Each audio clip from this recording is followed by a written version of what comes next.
네, 지금 이 시각 여러분이 주목할 만한 이슈 살펴보겠습니다.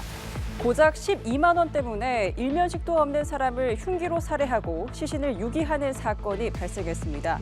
충남 서산에서 일어난 사건인데요. 범행 사흘 만에 40대 남성이 붙잡혔습니다. 이 남성은 생활고에 시달리다 부자처럼 보이는 피해자를 물색해 범행을 저질렀다고 진술했습니다. 이호진 기자입니다. 모두 불에 타 뼈대만 앙상하게 남은 차량이 서 있습니다. 내부는 모두 녹아내려 형체를 알아볼 수조차 없습니다. 차량 화재 신고가 접수된 건 지난 8일 밤 10시 20분. 출동한 소방관들이 불을 모두 껐지만 차량 주인도 주변에 사람도 없었습니다. 이보다 앞서 같은 날 오후 9시 30분쯤 불에 탄 차량이 세워져 있던 주차장. 시동이 걸리고 헤드라이트 불빛이 들어왔다 다시 꺼지고 조금 시간이 지난 뒤 차량이 주차장을 빠져나갑니다. 이 찰나의 시간 40대 A씨가 차에 타고 있던 차주 B씨를 흉기로 찔러 살해한 뒤 시신을 싣고 이동한 겁니다. 그 뒤 A씨는 2.4km 떨어진 농수로에 B씨의 시신을 유기했습니다. 소리가 났어요, 뭔가. 차 문을 꽝 닫는 건데 한 크게 소리가 한 번 났어요. 그럼 뭐 이런 소리가 나더라고요.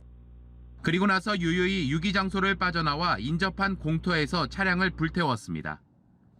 범행 사흘 만에 경찰에 붙잡힌 A씨는 살해 당시 몸싸움을 하며 자신의 머리카락 같은 것이 떨어졌을 것을 의식해 증거 인멸을 위해 차량을 불태웠다고 진술했습니다. A씨는 또 B씨의 지갑에서 12만 원 상당을 훔친 것으로 드러났습니다. 남의 돈 어떻게 했냐, 로또 사고 뭐 했다 그러니까 밥 사먹고 뭐 했네까 이렇게 얘기한 거예요. 경찰은 생활고에 시달리던 A씨가 금품 강도짓을 하기 위해 범행 당일 흉기를 소지한 채 식당가를 배회하며 범행 대상을 물색한 것으로 보고 있습니다. 그러다 지인들과 술을 마신 뒤 기과를 위해 차에 탄 B씨를 보고 범행을 실행한 것으로 조사됐습니다. 경찰은 강도 살인 혐의 등으로 A씨에 대한 구속영장을 신청했습니다. 연합뉴스TV 이호진입니다. 대학 수학 능력 시험을 사흘 앞두고 수능 문제지와 답안지 배송이 시작됐습니다. 오늘 14일에 치러지는 수능 N수생 지원자가 21년 만에 최다를 기록했는데요. 정부와 지자체는 관공서와 공공기관의 출근 시간을 조정하고 수험생 지원을 위한 대책들을 내놓았습니다. 김예림 기자가 보도합니다. 감독관들의 감시 속에 모습을 드러낸 2025학년도 수능 문제지와 답안지. 대형 트럭에 실려 전국의 85개 시험지구로 배부되기 시작됐습니다. 각 시험지구로 옮겨진 문제지와 답안지는 철저한 경비 속에 시험 전날까지 별도의 장소에 보관되다 수능 당일 아침에 각 시험장으로 운반됩니다. 교육부는 수능 시험이 차질 없이 치러질 수 있도록 시험장 시설 등을 사전 점검했습니다. 수능 시험 당일까지 비상 대응 체계를 유지하고 어떤 상황에서도 신속하게 조치해서 학생들이 시험에 차질이 없도록 최선을 다할 것입니다. 수능 당일에는 전국의 관공서와 공공기관 출근 시간이 평소보다 1시간 늦춰집니다. 정부와 지자체는 기업체에도 출근 시간을 늦춰달라고 협조를 요청했습니다. 수도권 지하철은 수험생들의 입실 시간을 고려해 집중 배차 시간과 운행 차량이 확대되고 열차 고장 등 만일의 사태에 대비한 예비 차량도 편성됩니다. 수험생들이 시험에 집중할 수 있도록 시험장 인근 지하철 시설물 공사는 일시 중지됩니다. 자치구별로 수험생 수송 지원 차량을 운행하고 경찰은 시험장 주변 원활한 차량 소통을 위해 특별 교통관리에 나설 계획입니다. 연합뉴스TV 김예리입니다. 온누리 상품권의 할인 혜택을 악용한 가맹점들이 단속에 적발됐습니다. 현금화할 수 있는 한도를 늘리려고 매출을 뻥튀기 하거나 상품권을 싼 값에 사들인 뒤 되팔기도 했습니다. 정부는 이들의 부당이득을 환수하는 한편 부정 유통을 걸러내는 시스템도 강화하기로 했습니다. 한지희 기자입니다. 온누리 상품권은 전통시장 활성화를 위해 소상공인시장진흥공단에서 발행하는 상품권으로 정부 지원금을 들여 최대 10% 할인된 가격에 살 수 있습니다. 하지만 관리가 허술하다는 점을 이용해 일부 점포가 실제 상품을 거래하지 않고 상품권만 환전해 할인 차익을 챙기는 부정 유통이 벌어지고 있습니다. 최근 대구 일부 전통시장에서도 마늘 가게와 쌀 가게 등이 192억 원의 온누리 상품권을 환전했는데 이 같은 상품권 깡 문제가 계속 불거져 왔던 겁니다. 주무부처인 중소벤처기업부는 지난달 온누리 상품권 개선 태스크포스를 만들고 월 평균 매출 5억 원 이상의 부정 유통이 의심되는 가맹점 15곳을 조사했습니다. 그 결과 13곳이 매출을 부풀리는 방식으로 환전 한도를 높여 상품권을 유통한 것으로 확인됐습니다. 13곳에서 위법 사실이 확인되어 이 중 7곳은 지난 5일 사법기관의 고발 조치와 행정처분을, 나머지 6곳은 행정처분 절차를 진행 중에 있습니다. 정부는 이달 중으로 온누리 상품권 매출이 월 1억 원 이상인 430여 곳을 대상으로 추가 조사를 벌일 예정입니다. 또 부정거래를 막기 위해 이상거래 탐지 시스템을 활용한 사전 예방 체제를 공고히 하고 가맹점 환전 한도 관리를 강화하겠다고 밝혔습니다. 내년도 온누리 상품권 발행 목표액은 5조 5천억 원, 올해보다 5천억 원 늘어난 역대 최대 규모입니다.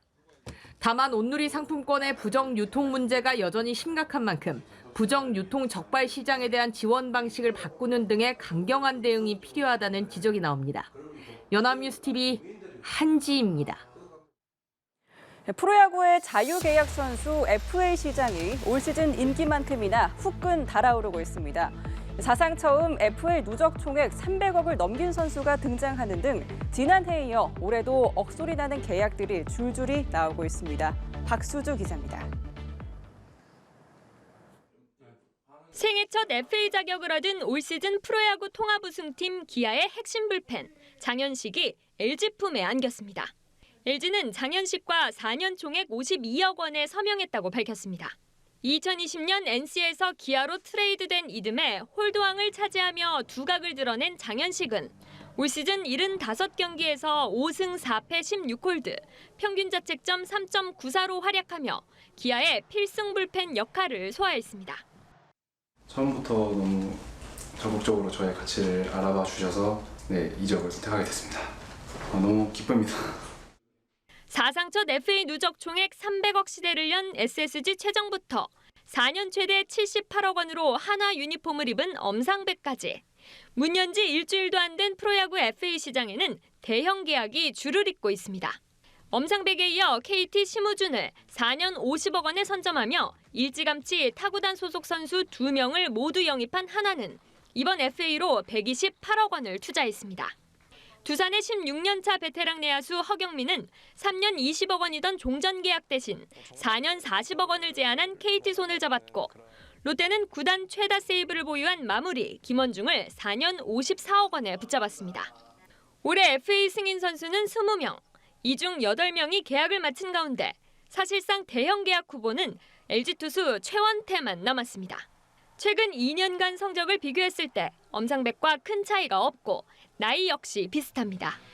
일각에선 과열 양상을 우려하는 목소리도 나오지만 치솟는 인기만큼 스토브리그 열기도 매년 더 뜨거워지는 모습입니다. 연합뉴스TV 박수주입니다. 중국 대학생 사이에 야간 자전거 여행이 유행하고 있습니다. 20만 명의 학생들이 야간에 한꺼번에 도로를 달리는 진풍경이 펼쳐지기도 했는데요. 시위 우려에 경찰은 도로를 폐쇄했고 학교 당국도 외출 금지에 나섰습니다. 베이징에서 배삼진 특파원입니다.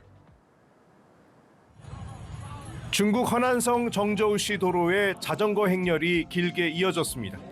자전거를 탄 사람들은 대부분 20대 대학생들, 금발의 외국인도, 장애인도 행렬에 동참합니다. 야간 기습 자전거 여행으로 이들이 몰려간 곳은 50여 킬로미터 떨어진 카이펑시입니다. 참가한 자전거만 20만 대가 넘는 것으로 추정됩니다. 凌晨12点的正开大道，这就是青春，这就是河南，10万铁骑直达开封汴梁。 야간 자전거 행렬은 2022년 중국 대학생들이 당국의 제로 코로나 방역 정책에 항의했던 백지 운동보다 규모가 컸습니다. 자전거 행렬은 공산당에 항의하는 구호는 없었는데 일부는 오성 홍기를 들고 조국 통일을 외치기도 합니다.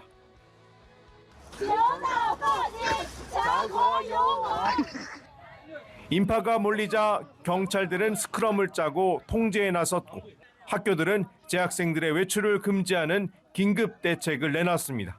심지어 정저우와 카이펑시는 공유 자전거 진입을 전면 금지했는데 메이투안 등 3대 공유 자전거 플랫폼은 시내를 벗어나면 자동 잠금 장치가 걸리도록 해 이탈 방지에 나섰습니다. 이들이 이렇게 도착한 카이펑 시내에는 공원이나 지하철역, 광장 등이 노숙하는 대학생들로 가득 차기도 했습니다. 야간 자전거 여행은 지난 6월 여대생 4명이 쇼폼에 영상을 올리면서 유행하게 됐습니다. 야간 자전거 여행은 베이징과 우한, 청두 등 주요 도시로 확산 중으로 젊은이들의 사회적 불만을 토로하는 수단이란 분석 속에 중국 당국은 시위로 확산될까 우려하는 모습입니다. 베이징에서 연합뉴스TV 배삼진입니다.